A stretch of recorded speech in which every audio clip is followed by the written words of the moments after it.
ലയനത്തിനൊരുങ്ങി കേരള കോൺഗ്രസ് ബാലകൃഷ്ണ പിള്ള വിഭാഗവും സ്കറിയ തോമസുമാണ് ലയിക്കാൻ തീരുമാനിച്ചത്. ഇത് സംബന്ധിച്ച ചർച്ചകൾ ചരൽക്കുന്ന് വെച്ച് നടക്കുന്ന കേരള കോൺഗ്രസ് ബിയുടെ ക്യാമ്പിൽ സജീവമായി.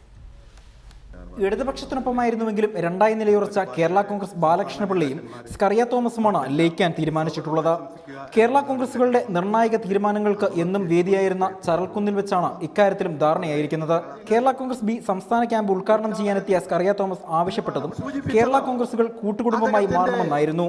ഇന്നലെ തുടങ്ങിയ ബന്ധമല്ലല്ലോ, അപ്പോൾ അതിനകത്തൊരു പ്രത്യേകിച്ചൊരു ചർച്ചയുടെ ആവശ്യമൊന്നുമില്ല.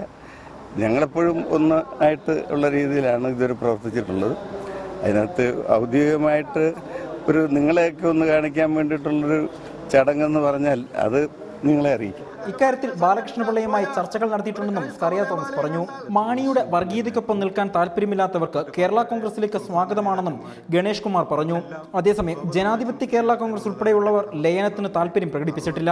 ഏക MLA ഉള്ള കേരള കോൺഗ്രസ് ജേക്കബും കേരള കോൺഗ്രസ് ബിക്കൊപ്പം ചേർന്ന് പാർട്ടി സജീവമാക്കാനാണ് സ്കറിയ തോമസിന്റെ നീക്കം. അജി കുഞ്ഞുമോൻ, റിപ്പോർട്ടർ, പത്തനംതിട്ട.